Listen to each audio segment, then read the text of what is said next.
Yesterday we discovered that creating motion for a robot wasn't enough. It also needs to know where its joints are. Without feedback from encoders, a motor is simply spinning without awareness of its own position. But today, we're going to discover another problem. Imagine you've built the perfect robot arm. Its motors are incredibly precise. Its encoders know every angle to within fractions of a degree. You command it to pick up a paper coffee cup. It reaches perfectly, beautifully. Its fingers close, and the cup crumples. So you try again. This time the grip is lighter. Now the cup slips and falls from its grasp and falls to the floor. The robot knows exactly where its hand is, but it doesn't know how hard it's squeezing. Humans solve this problem so effortlessly with it, we don't generally think about it. If you pick up an egg and then you pick up a brick, what happened? Without conscious thought, your brain adjusted the force of your hand.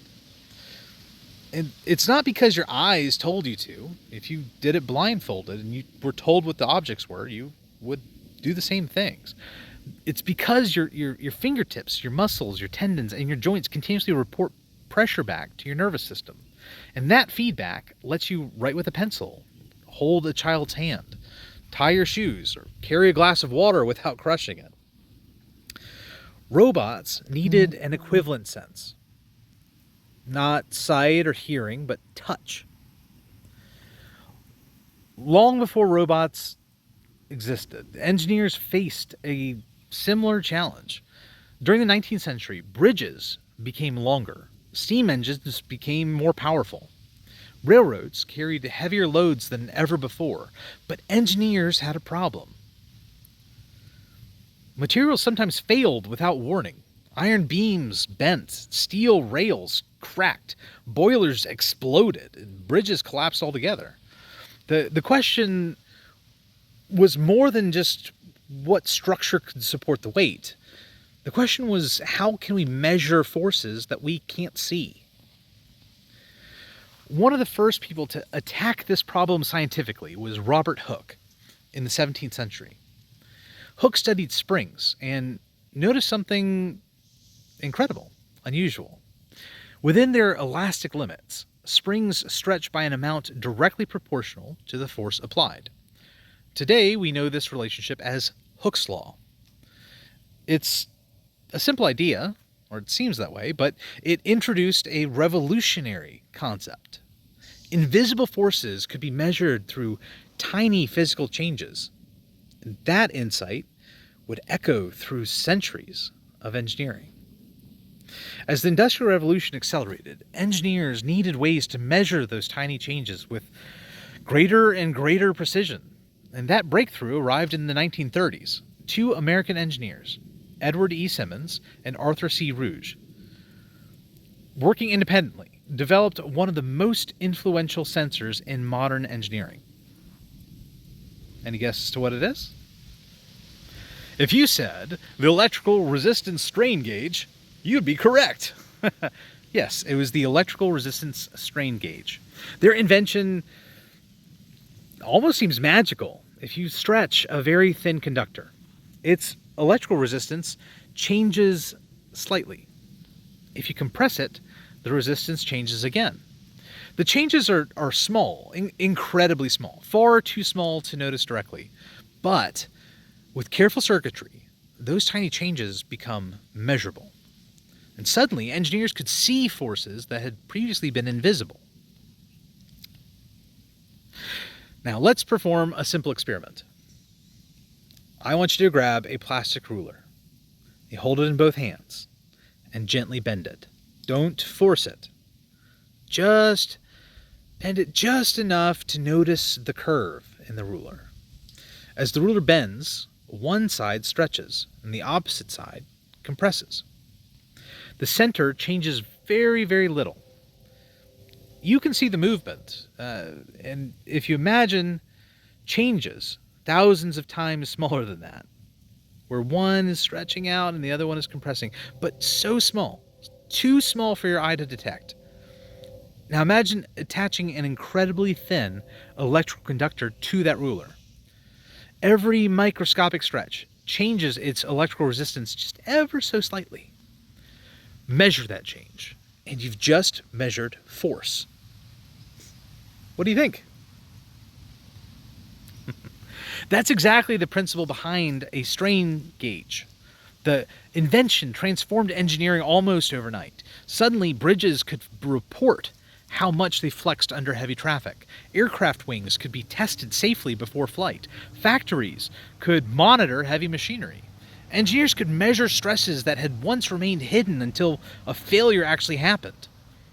The invisible had become visible. But robotics introduced an entirely new application. Instead of measuring the stress inside a bridge, what if we measured the force inside a robotic finger? Now, if you have a robotic gripper and its fingers close around an object, tiny metal beams inside the mechanism flex by microscopic amounts. Strain gauges attached to those beams detect the deformation. The resistance changes, and electronic circuit converts those changes into voltage. Then an analog to digital converter transforms the voltage into numbers. The software can then interpret those numbers as force. And with that, now the robot knows something entirely new. Not just where its hand is, but how hard it's pushing. Modern robots rarely rely on a single force sensor. The industrial robots often include 6-axis force-torque sensors, capable of measuring forces in every direction while simultaneously detecting twisting moments.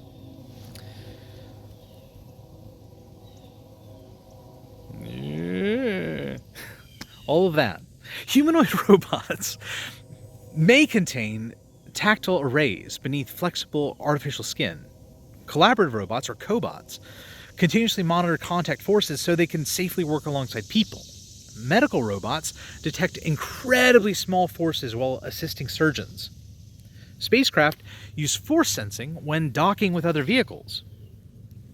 You know what? Even your smartphone contains sensors capable of measuring tiny mechanical changes through micro-electromechanical systems, or MEMS. Every application begins with the same question: how much force is being applied? Now, we're going back to our robot, and he's picking up that paper cup again. Its encoders guide the fingers to exactly the right position. Its force and force sensors immediately detect contact. The controller notices the grip is increasing. Not enough. Increase slightly. Still not enough. A little bit more. Perfect. The cup lifts safely. The robot doesn't guess. Ever. It measures continuously. Hundreds or even thousands of times every second. Measure, compare, correct. Again, and again, and again. Now, I want you to notice something interesting. We're starting to assemble senses. Our robot can move. It knows where its joints are, and now it can feel. It's beginning to resemble something familiar. It's looking more human because it's solving the same problems evolution solved millions of years ago. But touch alone still isn't enough. If you close your eyes and you hold your hand in front of your face, you can feel your own fingers. But can you describe what's across the room? Or for me, across the yard? Of course not. I mean, touch requires contact. But before a robot can safely navigate a factory or drive a car, explore another planet, or simply avoid walking into a wall, it needs another sense. One that works from a distance. It needs sight. And that raises another extraordinary question. How does a machine turn light into numbers? That's where our story continues next time. For now, I'm Nomadic IT, and as always, I hope this helps.